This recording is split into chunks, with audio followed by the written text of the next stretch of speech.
Hey everybody, it's your girl Sam Law, the founder and owner of Young Hip Professionals Inc. I am here today with a special edition of our Young Hip Professionals Influencer of the Month. We do the show monthly. It's basically to get some millennials, some Gen Zs, Gen X, some notoriety out there and let people know what they're doing, what they're up to, especially the ones that are making some serious moves out here in our community. Today is very special because it has to do with the upcoming elections to the Wyandanch Library Board, which I believe is next Tuesday, right? Yes, ma'am. Awesome. So tonight we actually have one of the candidates. We were expecting both candidates, Christian Jones as well as JD Thomas, to come on and just talk a little bit about the importance of the election, what's going on at this time, why it's necessary, and where, when, and how you can vote and what they stand for. But unfortunately, it seems that one of the candidates, Christian Jones, is unable to make it. So we're just gonna move forward with JD Thomas and see what everyone's doing out there and just getting this going. So all of the questions have been curated by the community. I spoke to several members in the community today. I wanted to make sure that they weren't biased. I wanted to make sure that they were real, they were important, they were timely. So I made sure to reach out to some key people in the community. If you have questions or comments and we're able to get to them, please drop them into the comment stream.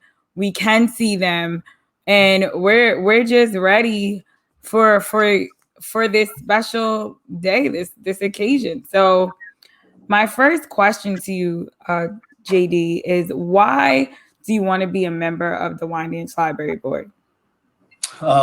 So, great question. I actually want to become a member of the board for the library because besides feeling that I have what it takes to help improve our library and give back to our community, volunteering as a library board member, I noticed that there were some issues over the last year or so as I was hearing from the community and began to be more active in attending library meetings and finding out what was going on, that there's been some issues. You know, one of the things that I stand for is unity. The library is a cornerstone to the community, and they should be helping to improve the unity of the community. And what I was was that there was a lot of turmoil between the community and the library. And I decided that, you know what, I don't want to just talk about it. I want to be about it. I want to step up and play my part in trying to improve my community to another level. Excellent. So my next question is, and just running along at the same energy, what motivates you to succeed, and how do you motivate success in others?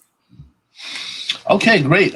So what motivates me to succeed? You know, a few things that I've been instilled in by my parents, by my grandparents, that it's imperative to succeed, you know, and reminded, even more reminded in what's going on in today's world of what our forefathers had to go through, what our ancestors had to go through to be able to vote, to be able to hold a position as a board member.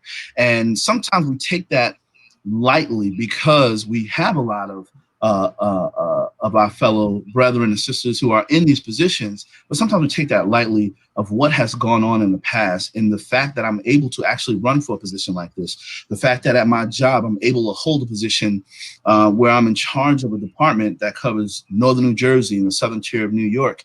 And so I look at that, the things that I've been taught, what have been instilled in me, the history, the fact that I'm a husband and a father, and it's important to me that I am a good leader to my family and successful in all that I do, and that I'm continuously showing our daughter that, you know, strive for what you want, you know, be successful, work hard and go after it.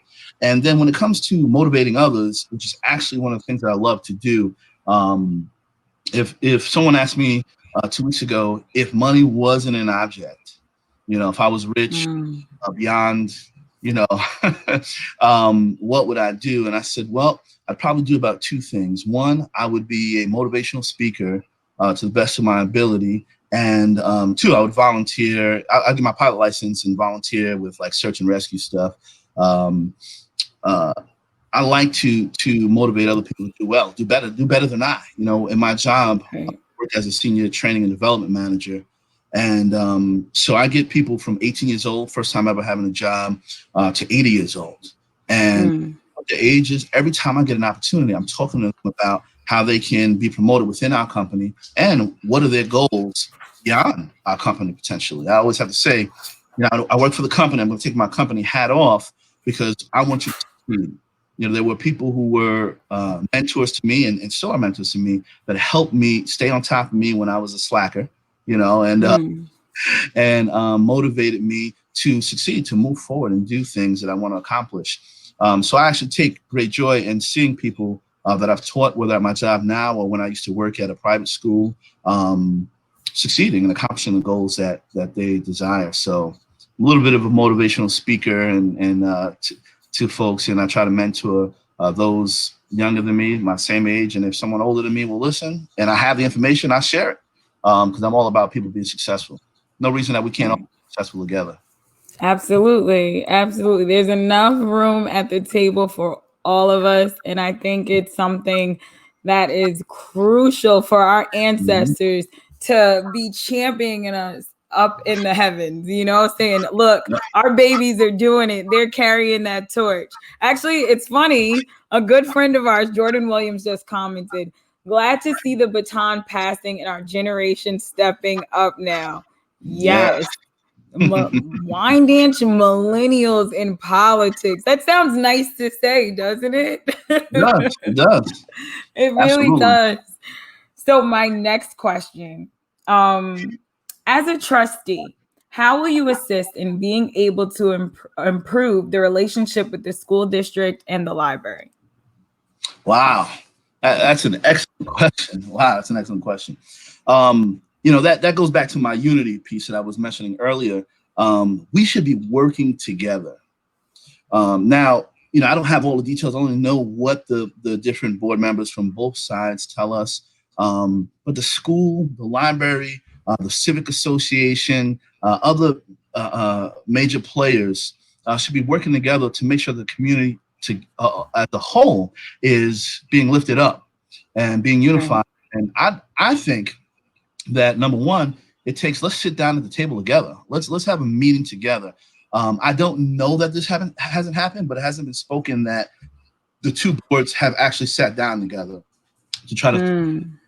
The only thing that's been publicized is that, you know, the monitor from the school board has requested for a cash flow statement from the library board, and they have not given that in because asked for before.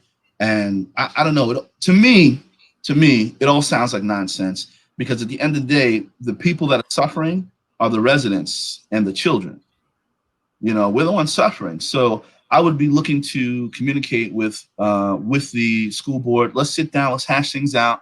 Let's do things righteously. I mean, if things need to be done because the state says so, let's do it. You know, if everything is being done correctly, you know, there's nothing to be afraid of. There's nothing to shy away from. That comes to my other point. You know, for those who follow me on social media, on Facebook, is transparency.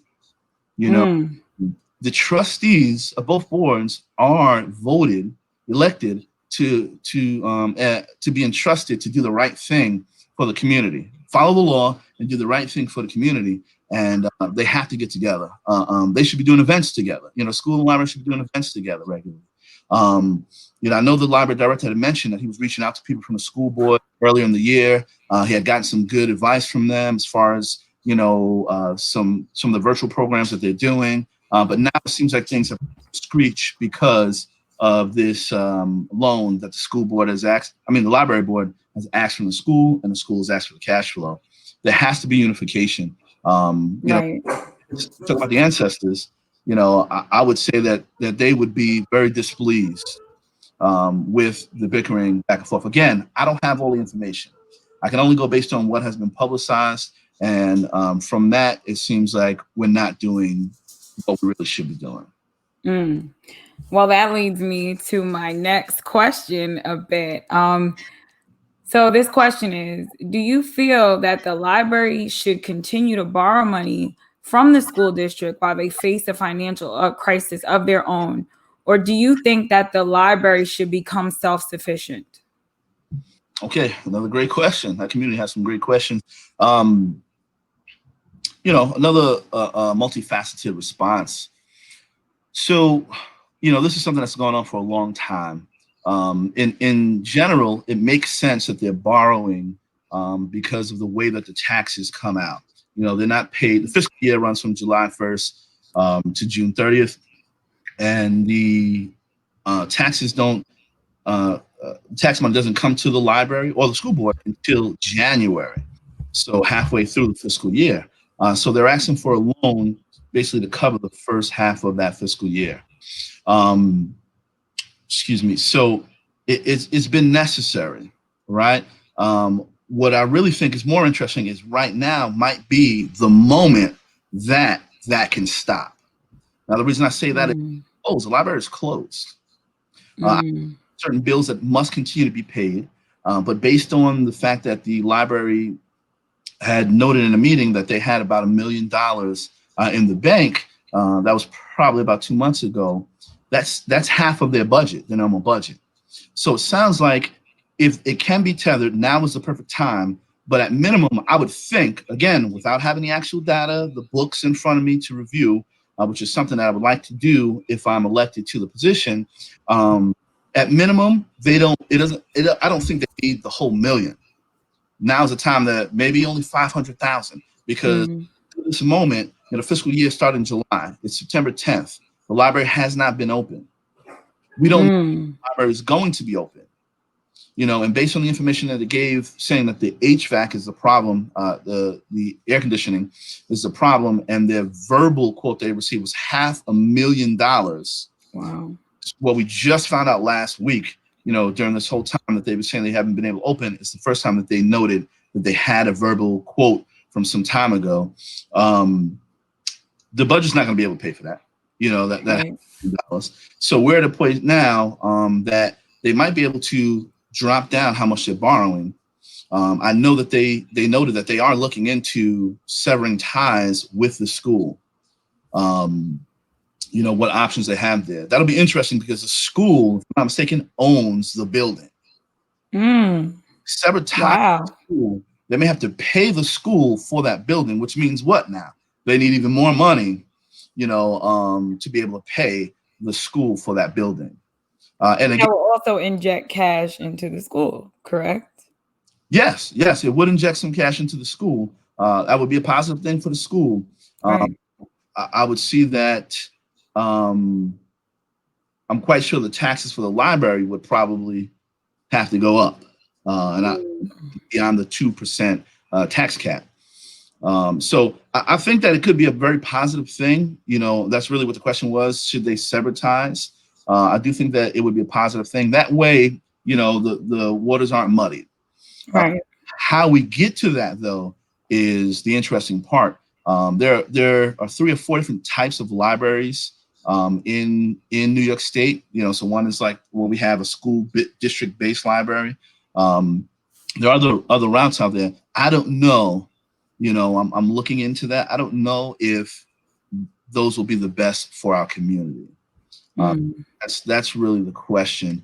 And I have started dialogue with some other folks, in other types of libraries, just to see how things are with them, and so I can be able to, if I'm elected, be able to say, hey, and even if I'm not elected, be able to say to the president, hey, here's my opinion on this. Here's what I've found out from talking to other library districts out there. So, okay, strong answer. So we have another question. And it says, do you see your previous roles within the fire department administration being able to help bring something new and effective towards your prospective elected position within the library board? All right. So just for clarity, for everybody watching, it's not fire department. I've never been a member of our fire department. Work with them regularly, but I am part of the ambulance corps, Wyandanch Ambulance Corps. But to your question, I do believe that my previous and current role within the ambulance corps administration will help me because I have experience, again, between that and my job and some other roles out there that I've held, dealing with people, dealing with budgets. At the ambulance corps, we deal with people in their most horrible moments a lot, Right. right? And so knowing how to care for people, not just the medical part of it.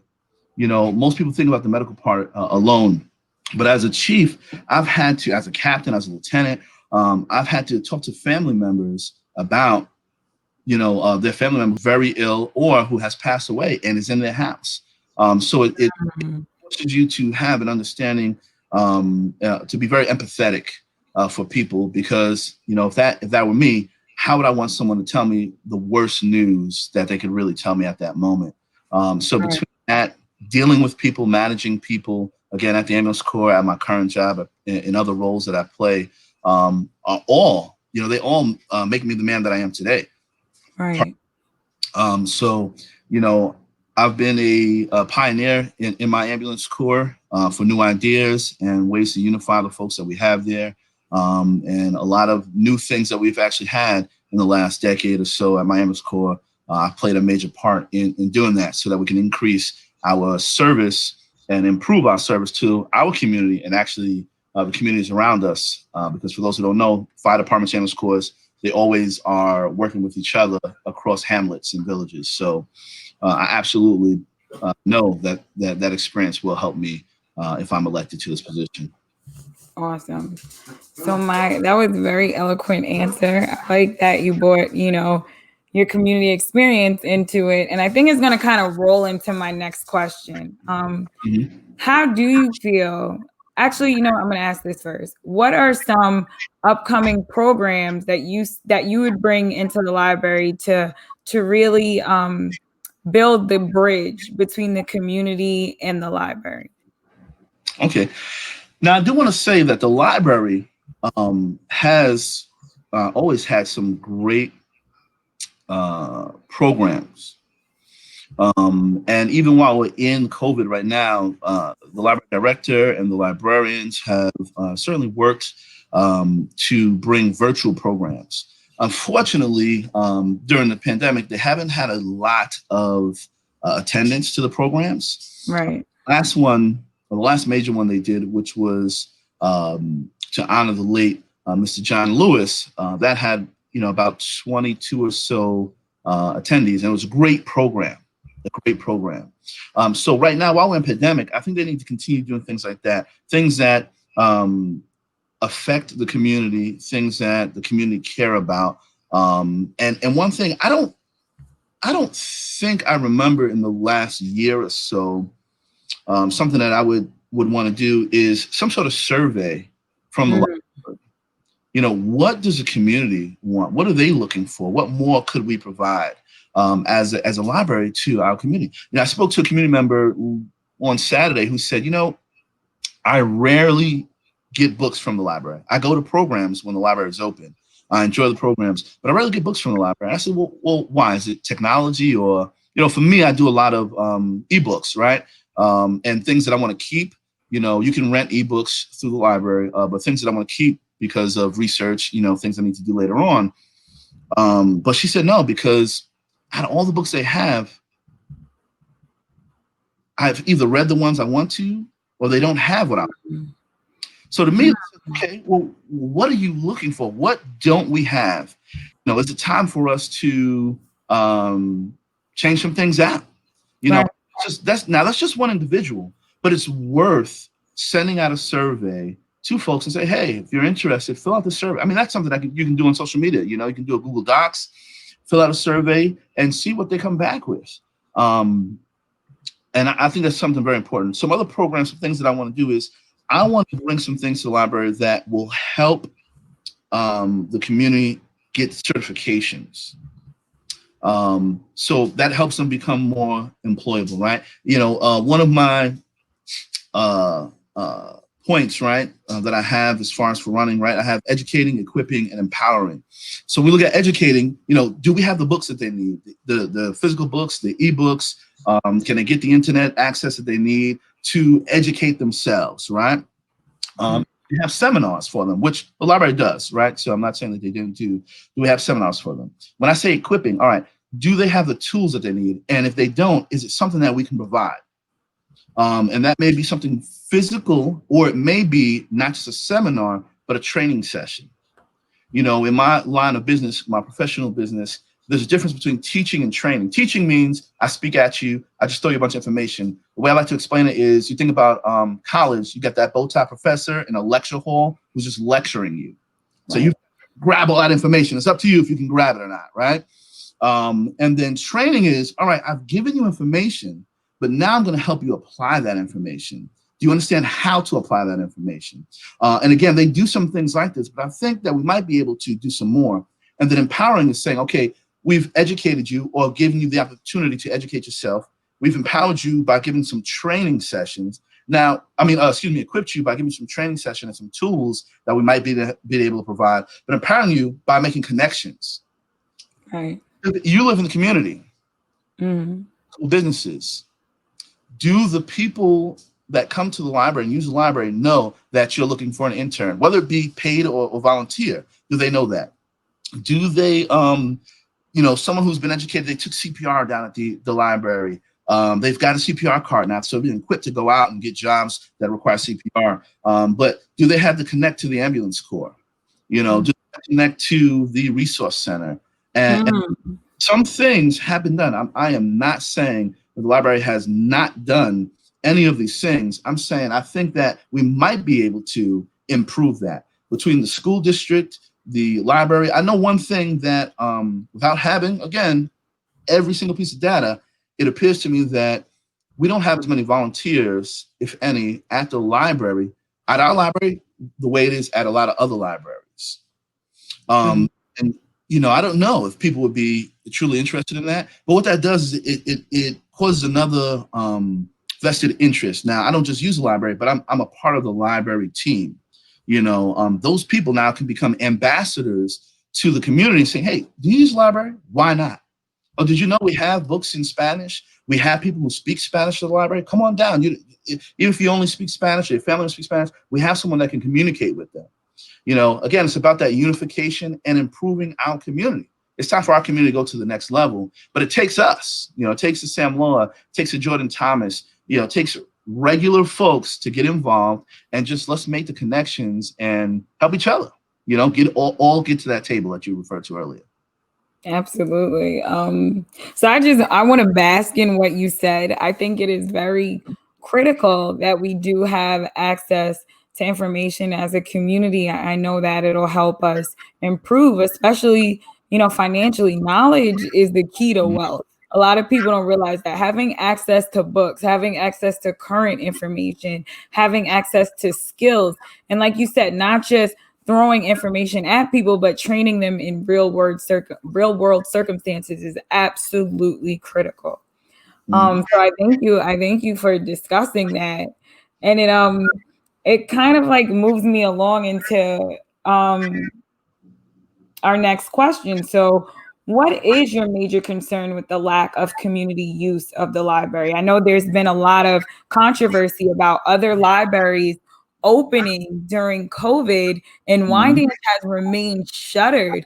And the community is like, what's going on? All of a sudden, I've noticed a little bit of growth in the last week and a half, maybe. But for the most part, over the last several months since March, it has been completely shuttered, even when everyone else was granted access or even virtual access.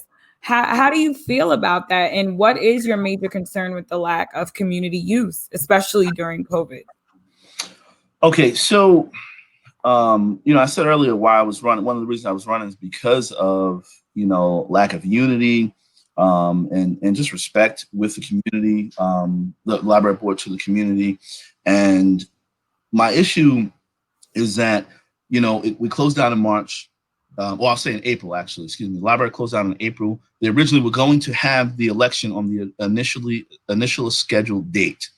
Okay, I had emailed the week before saying we're still having this while we're in the midst of a pandemic. I was told yes, there'll be social distancing, there'll be gloves and hand sanitizer and a lot of stuff, right? The only reason it got canceled is because the executive order that came from the governor. So canceled, and it was to be rescheduled. Now, we were told, I want to say in April, that they tentatively were going to open May 15th. They did not open. There was no explanation. This was my gripe. We know you closed because of pandemic. You should have. You told us you might open May 15th. You didn't. You did not explain to us why we were not open.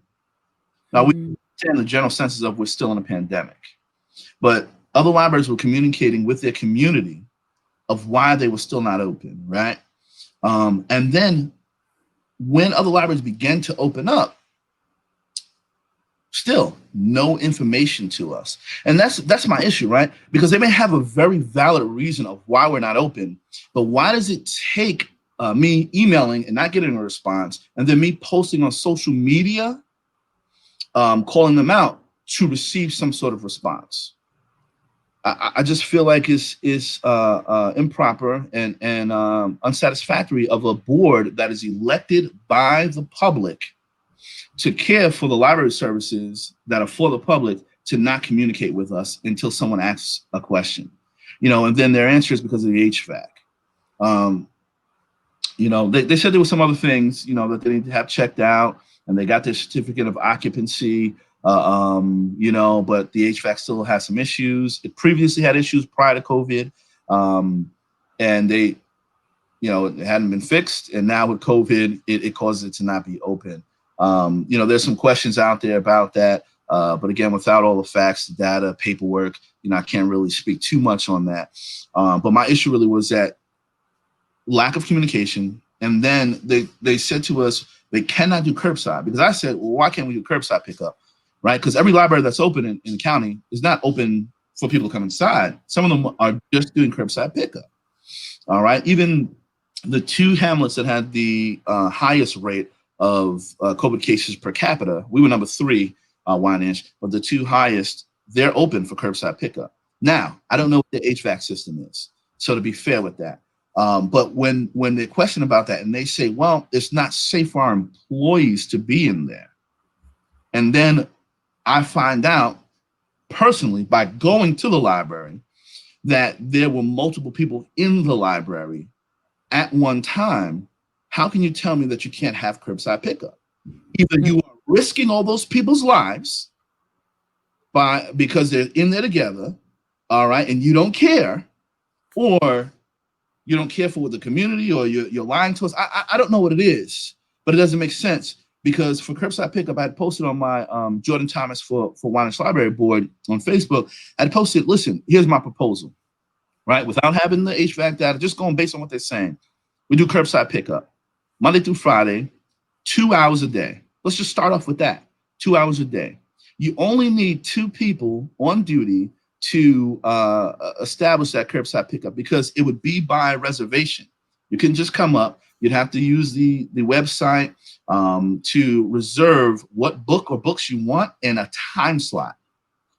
And they could have a table outside of the library, 20 feet from the front door. I mean, and you stop at that front table at your time slot, and then a secondary table that's 10 feet from the library front door. The representative from the library comes. They can take your card, your library card, or if they've already put it in the system that way, it's great. And they could just put the books on the table. You can pick up the books, you walk away. You have to have a mask on, you have to be on time, you have to be in your slot. If you miss your slot, you'll have to RSVP another time slot. And there's no because if one person is the person who's doing the outside component and another person is the person inside, these folks don't have to be, meaning the 2 employees, don't have to be within 6 feet of each other. Right. And if you're RSVPing, wheel the books out in a cart or something. There's a lot of ways to innovate. Exactly. I just can't understand. If there was nobody in the library, or only one person allowed in the library at a time, okay, what your actions are in line with what you're stating. But the fact that today I went to the library, there were 4 people in the library. They all walked out at the same time. 1 employee, 2 board members, and someone else who I don't know who is. So 4 people could be in that library, and they were in there for at least 40 minutes. Tell me why they can't be. And 2 of them I know were within 10 feet of each other, because when I knocked on the door, I saw 2 of them in there. So I just don't get it. I don't get why we can't do curbside pickup when there aren't people who want it. There aren't people in the community who want the curbside pickup. Why aren't we doing it? It just doesn't line up. Your actions and what you're saying don't line up in that sense. So carrying on with the same line of questioning, because I think that this is very important considering the times. What safety precautions do you think need to be implemented in order to protect people from COVID-19? Excuse me. Well, right now, the only thing I would actually suggest, since the saying the HVAC is an issue, but they've found that it's safe enough to have 4 people in the building at one time, is that the community not be allowed in. Again, I'm going based on what you're saying. Community not be allowed in, and we do something like I just said. Do the curbside pickup. These 2 employees are not within 6 feet of each other. They don't have to touch each other. They put the books down, and we just lay out what we just did. They have masks. If they want gloves, they can have gloves, but have their hand sanitizer around until the HVAC system is actually fixed. The problem really is we don't know how bad it is. This $500,000 verbal quote, we really don't know what that means. If that's accurate, if that was just pulled out of a hat. Pardon me. So because of that, again, without having any proof one way or the other, I would only say the curbside pickup, and they all have masks on, even if they're 10 feet away from each other. If they're going to be passing by each other, even at 10 feet, that they should be with a mask on in that building. And you leave it at worst 3 hour tour, right? An hour they come in and they're collecting the books that they need to hand out over those 2 hours, and it can be safe. I'm quite sure that there are some of the employees who are willing to do that if we put those measures in play, that they don't have to be close to anybody else. The other thing I had said actually online was when the books are returned, they get returned to the book return that's outside. They stay there for 72 hours. We bring them inside, and because we don't know exactly when they were dropped off, you leave them inside for 72 hours. So now you've got a book that won't be available for 6 days, but that's the amount of time that can die off. And then after that next 72 hours, that's 6 days, they're cleaned off. Gloves, they clean to the best ability while still maintaining the integrity of the book. Mm-hmm. And then they can be restocked. So there'll be some delay of when that book is available again, if there's only one copy of it. But I believe that would be the safest way to do that. And again, most of us are going out. We're going to the store. Not that we're being reckless. I don't mean that. But we're going to the store. We aren't touching other things that other people are touching. And those things we really have no choice over. In this case, we can do this safely. Right. Much safer than it is when we have to go to the grocery store, unless you're wearing gloves and you have enough gloves to take off every time a new surface you're dealing with, getting into your car, getting out of your car. There's some risk there. But in this, I believe we actually can be very, very safe about doing curbside pickup. Okay. So I'm going to shift away from COVID. I have some questions in regards to library operations and procedures. So we'll dig into that a little bit next. Before I dig into that, I did have a question in the comments. It's from D. Nicole. She's a resident, a long-time resident. I got to peek my head up over the comment. But it says, I'm interested in knowing what programs or something for the age groups 5th to 8th grade. I think that is a lost space for these children. I believe that there should be more things for these children to positively direct them. Our community needs these children to be occupied. So you have any suggestions? Yeah, thank you for your question, Ms. Smith. I think it's a great question. I will say that I know just from what has been stated already from the library director that he is looking to improve the tween area of the library. But programs are great. Because of some of the other things I do, I look at some of the data that's out there based on surveys, and our children, younger and younger, are getting lost. What I mean lost, without a clear path. With the fact that parents have to work multiple jobs now, we live on Long Island. Have to work multiple jobs. So sometimes the care that maybe that we had from our parents, who were hard workers also, but maybe they were able to work just one job, or just one parent worked 2 jobs. So the other parent was able to really rear us. at a younger and younger stage, our kids are kind of getting lost out there. Social media, YouTube, the internet is raising them in a fashion that doesn't give them the best opportunity. So that area that she's talking about is actually really a area that I would like to concentrate on, having mentoring programs for that area that would include an adult, right, that has some experience in different things, but maybe also some high schoolers. Because now you got someone a little bit closer to their age, and it helps our high schoolers with a little bit of responsibility, right? They want to make sure that someone younger than them is going to do the right thing. And then we have programs for them to help them figure out what are they really interested in. Let them. One thing I wanted to do, right?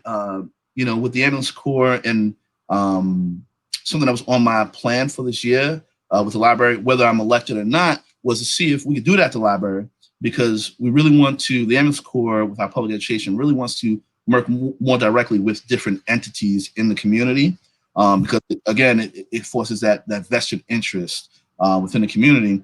Was have a professional day for emergency services stuff, right? So some places call it a truck day, and the library did something similar to that, I believe a year or two ago, but I want to take it to the next level. And so where it's not just about the truck, a lot of times it's about the truck. There's a quick 5-10 minute speech from a police officer, a firefighter, an EMT, but kind of make half a day out of it. Let them sit down inside the library and receive some real training, receive some tools, some skills. Maybe we can teach them how to take a pulse. Yes, a 5th grader, 6th grader, 7th grader, 8th grader, they are smart enough to do it. So why not teach them? And maybe they may find out that they want to get into law enforcement, and we can make some changes. We have a lot of things going on with law enforcement. One of the things that's always brought up is, well, maybe if more of our people get into it, and don't forget what they've been through, what their families have been through. Why can't there be more EMS chiefs and police chiefs? And I'm talking about paid positions, not just volunteer. EMS, police, and fire chiefs out there from our community. There's a guy who graduated, his name escapes me right now, from Wyandanch High, and became a police officer, Suffolk PD. And he's not just Suffolk PD now, he's part of aviation. Guy flies a helicopter, and he graduated high school. Why don't we have more of that? Why don't we have more of our kids coming up and starting businesses like you, or getting into training people like me, So those are things I want to do. I want to bring community members, right? So we talk about Suffolk PD, that guy that I talked about with aviation, he would be one I want to come back. I don't think he lives in the community anymore, but that doesn't matter. He grew up in this community, right?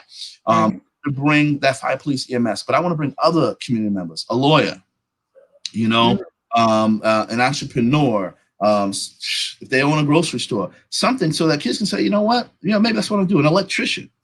Why can't we have a day of rotation of different professions? Talk to the kids, give them something, and now they have something also to aspire to. And we can talk to them about the Explorer program that exists through the Boy Scouts of America. We do that at the ambulance corps.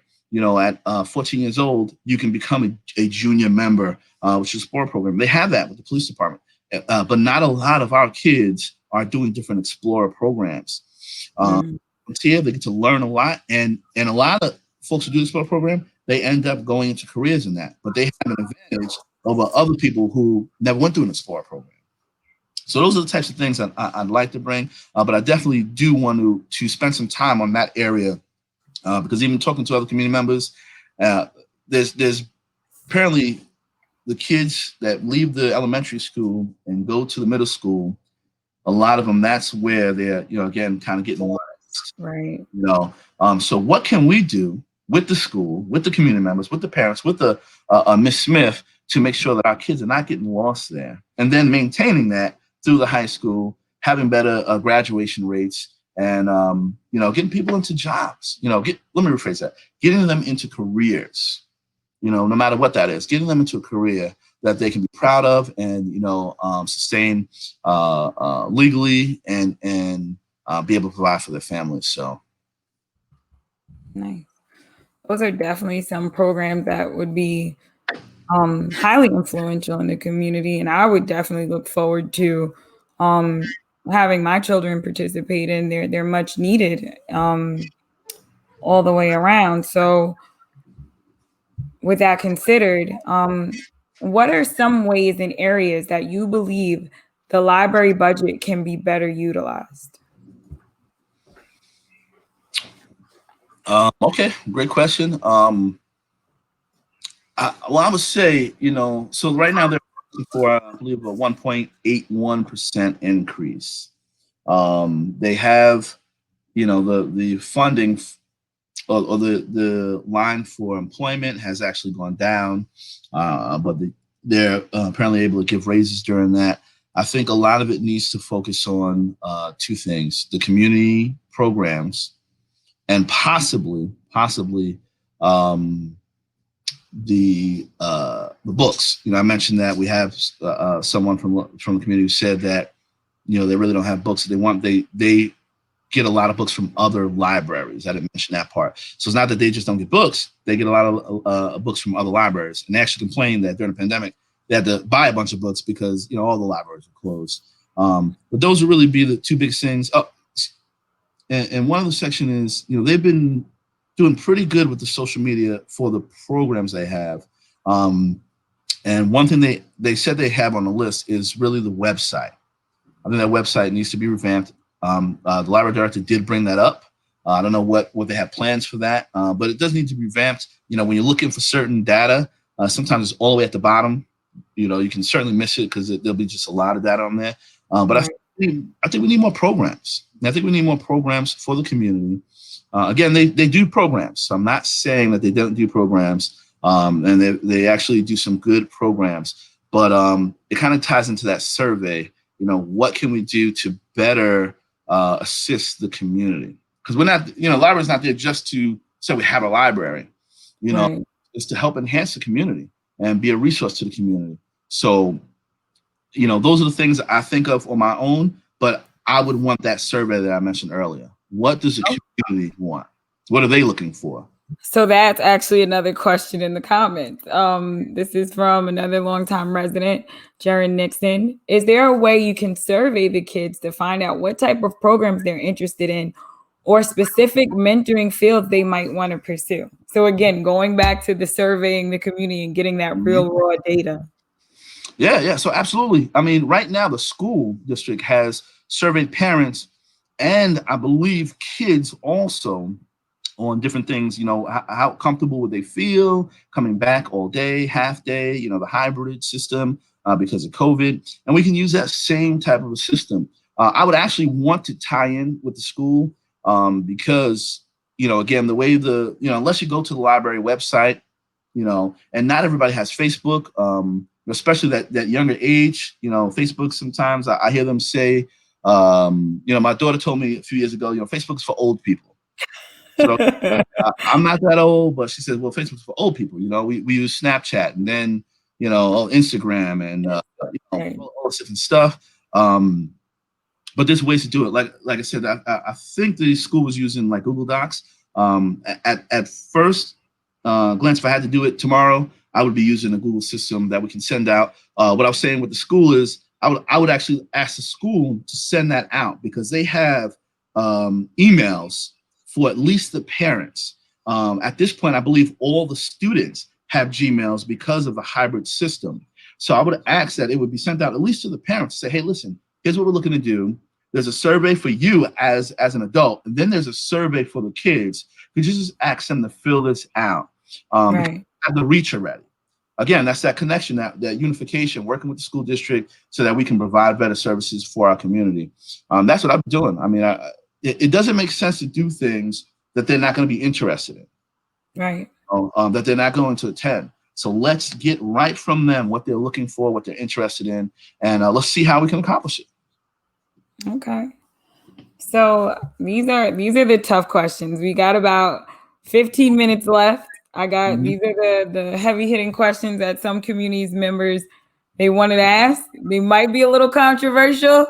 If you feel like it's something you really have no knowledge of, feel free to say, honestly, okay. I don't have a way to answer that question right now.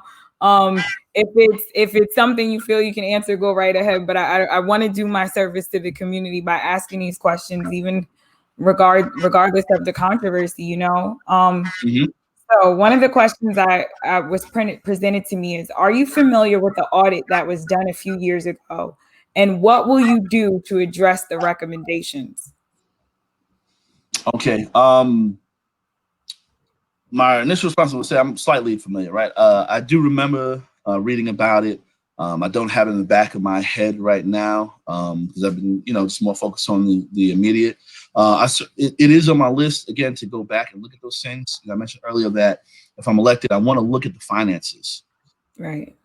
Um, to that audit, more specifically, one of the things is look at the personnel. Unfortunately, we have found ourselves in our community where multiple roles and positions out there that we have people who are not certified for those positions, and some people being paid at rates that aren't up to par with the standard for that type of position, whether they certify or they don't. And it's fiscally irresponsible, and one might say that you are stealing, ultimately, you are stealing from the community by doing those types of things. So those are things I would want to look at, and some people will not be happy about that. But at the end of the day, again, you all, the community, we, because I'll be voting, are entrusting the trustees of the board to do things with integrity. And there are laws in place, and then there are things just that would fall in a code of ethics and just are morally correct. And we have to do the right thing. Now, let me just be clear. I do believe that if there are certain positions that if they don't fall under civil service, if we post it and someone who applies for it does not fully qualify, no one else qualifies or wants to take it for the pay, whatever it is, does not fully qualify, but they're on that path. There may be a case where we can put them in there on probation, tell them that by a certain time frame they have to have the full certification, and that's on a case-by-case basis. Right. Again, certain things, civil service or the state, say this must be the case, then this must be the case. But if it's something that's just a posting, we need to do the right thing by trying to get the best qualified person and what the par is for that particular type of position. But if those people don't put in, we have someone who's worked for the library who wants to get promoted, and there is no state or civil service regulation, we might be able to give them an opportunity like that. But they should be aspiring to get certified. Not let's just give it to them and have it that way. Listen, I've gone to jobs that I didn't fully 100% qualify, but I was able to show that how I've been working towards that. And the job has decided, okay, we're going to allow you to take this. And within 6 months, you must have the certification. Right.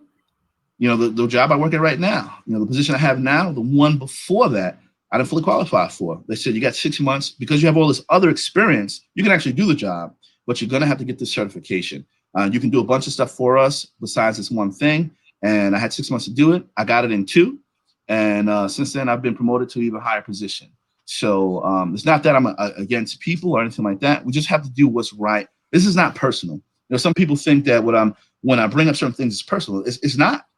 This is all business. If you look at every post that I put, you will see that there's a business end to it. I can refer to something they've said or something legal from the state, from the county, whatever it is. None of this is personal. It's about us being the best that we can be. And absolutely. So. Okay, so I'm gonna go back a little bit in a step. One of the things you mentioned, and this is another community question.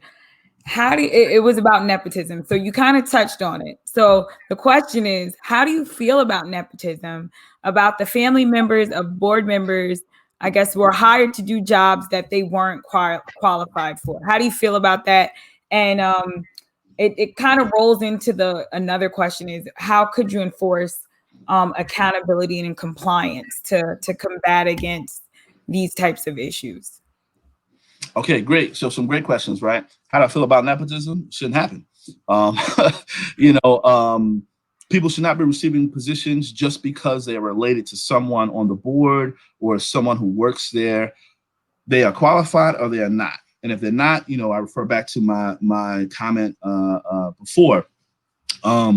If somebody's in a position that they shouldn't be in, they really should be removed from that. And I would say, what does the community want to do about that?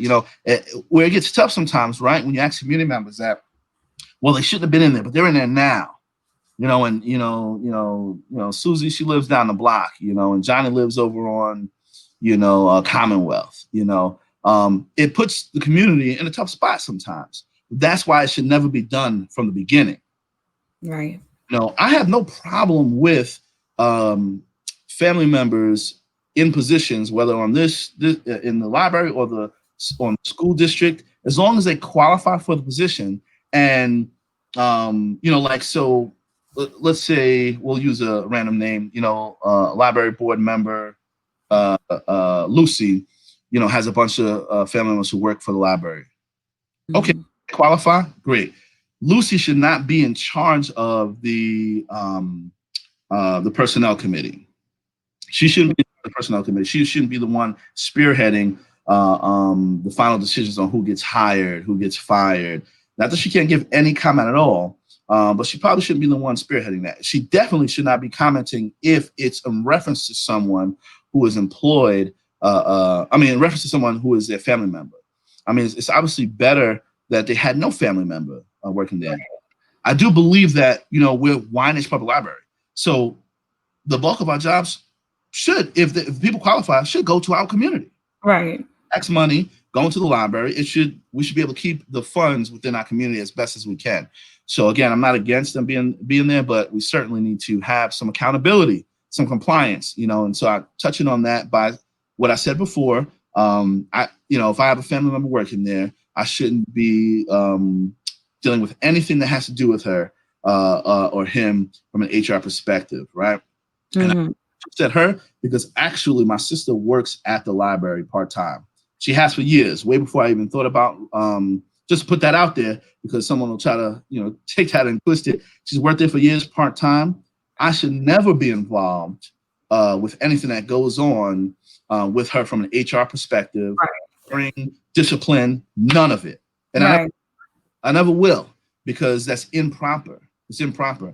And the fact that there's, I don't know if it's true, but there's rumors out there that certain people put pressure on the supervisors, managers of the staff there when it comes to their family members. That is wrong. It's morally wrong, it's ethically wrong, and actually from an HR state law perspective, it is wrong. Can't do it. So accountability would come with those things that I said, and then these hirings, should be just stated. Hey, we had this position open. 3 people put in for it. Either they qualified or they didn't. They didn't qualify, they were put out. This person qualified, they interviewed, we liked them, they're in there, bing, bang, boom. And people should be able to easily obtain information about that, the portion that's public about that, and not have to go through a rigmarole and put in all types of stuff and never get information back, Right. Awesome. Okay. So this is my last question that was curated from the community, and then we have a couple minutes to dig into some of the comments. So the question is, what is your position on hiring full-time librarians? So I'm personally in favor of it. Obviously, we have to look at the fiscal side of things. If I am correct, I believe there's only 1 or 2 full-time librarians at this point. Now, again, I don't know from a fiscal perspective if there's a specific reason for that or not. Why I am for it is because generally, a full-time employee is more vested into what they're doing than a part-timer. Not always, right? Not always. But if I have more full-timers, they're more committed to that. Part-timer generally is working some other job as full-time. So I want the best for our community, which means that, if they've got 10 librarians, we'll just say that. I don't know what the number is, but they have 10 librarians. I'd like at least 5 of them to be full-time if possible. Again, if fiscally possible, because they're going to be more vested into what they're doing there at the community. Okay. So this question is from Lily Palmer, and she says, Because the library and the school district are intertwined financially, what could you do to help promote transparency and cohesiveness between those two vital resources in our community? All right, a great question again. Thank you, Ms. Palmer and Mr. Nixon, everybody who asked the questions. One, I mentioned earlier, I don't know if you were on Ms. Palmer at that point yet, but the two boards, I think, should be sitting at tables together more regularly. Sorry, I'm laughing. Lucy shouldn't be able to vote. I agree with that, Ms. Palmer.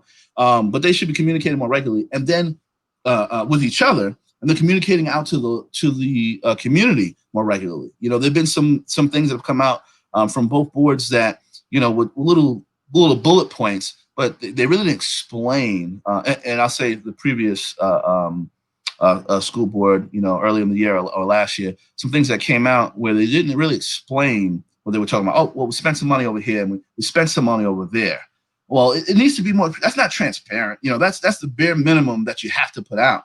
You know, some of us in the community want to know specifically, you know, if you had $15,000 in buildings and grounds, you know, what did you use that $15,000 for? I don't need, you know, well, 5 cents was for screws, you know, but we did this in general. This is how much it costs for landscaping. This is how much it costs for this. You know, break it down, because then I could better answer or suggest, you know, like a question earlier, you know, how can we better use the budget? I can't fully answer that question because we've got, well, this is how much we spend in this category. This is how we spend in that category. But the subcategories, where the money is really spent at, I don't know. Yeah, I don't know. And I think that type of information should be put out. You know, if we're doing the right thing, and I'm not saying anybody's doing anything wrong, I'm just making a statement. If we're doing the right thing, there is nothing to hide. And that's Right. about it. All right. So this is going to be our last question before we close out. It comes from Lori Jackson. How can the library assist in meeting the needs of students and families with the increased use of technology? All right, Ms. Jackson, thank you very much. Well, one thing that they were working on pre-COVID, and according to the library director, is still in the pipeline, is by being able to provide mobile Wi-Fi's. You'd be able to rent like you take a book, trying to blank here, sorry. You'd be able to take those out the same way that you take a book out. And they said they were going to get a bunch of those, start off with I think the number was like maybe 10, you know, and maybe increase over time. So we could use that. So I think that's one great way. Something else I was thinking about, and again, I'm not sure, is a way that possibly they might be able to magnify. I'm not sure exactly how it works, but something I think is worth looking into is magnify the Wi-Fi that the library puts out itself from the building. Maybe we can magnify it a little bit larger. Now, obviously, that would create a situation where you have to be close to the library. But if you had no other choice and you have a car, you know, you might be able to pull up near the library and do some work, you know, right there. But those are the two things that come to mind immediately. Yeah, that's what I would have to say about that for right now. Okay. Well, Jordan, that wraps everything up. JD, I mean, that sort of wraps up our discussion. I want to thank you for giving us your time tonight, for being on this special edition of Young Hip Professionals Influencer of the Month. This was our Wyandanch Millennials and Politics edition. We were discussing the upcoming Wyandanch Library Board elections. We've had a very tenuous year waiting for a lot of these things to go down and see what the results are going to be. JD is on the ballot, so you can vote for him. Unfortunately, his opponent for this year, Christian, did not make it to the chat. He didn't make it to the discussion, so we couldn't hear from him today. But you've gotten, I hope, a stronger insight into this candidate's mindset and what they are looking to achieve out in the community, and what we have to look forward to as far as progress. JD, can you just take us out with how we can find you and how we can vote, when, where, and how we can vote? Okay, so you can find me on Facebook. I have a page dedicated to my election, which is Jordan Thomas for Wyandanch Library Board. Again, Jordan Thomas for Wyandanch Library Board. You can find me on Facebook there. The election is this upcoming Tuesday, September 15th. The polls open at 7 a.m. and close at 9 p.m. That's going to be right at the library. For those who are wondering how that's going to be accomplished with COVID going on, it is actually outside. We're going to have a large weatherproof tent outside in the parking lot. And there'll be social distancing there. You will not be able to park in the parking lot. You'll have to park on the side streets and walk up. So again, that's this Tuesday, September 15th from 7 a.m. to 9 p.m. Please come out and vote. If you live in Wyandanch, come out and vote. If you know someone who lives in Wyandanch, tell them to come out and vote. I'm fighting for us so that we have a better community and that we're moving our library forward and upward. I thank you for your time. I really appreciate your time in this platform with Young Hip Professionals. Sam, I really appreciate you doing this today. No problem. Thank you for coming and sitting with me. I hope this was an informative discussion for the community. Much success to you in your endeavors. I look forward to voting. Again, I look forward to doing my civic duty. I hope the community comes out. I believe if you had already requested an absentee ballot, you have up until that day to send it in. Is that correct? If you can hand it in on the day of the election by 5 p.m. or you can mail it in by 5 p.m. the day prior. Awesome. All right, everyone. Thank you for tuning in. Again, thank you, Jordan, for having this dialogue with us. I wish you the best and much success to you on the 15th. All right. Thank you. Have a great night. You too.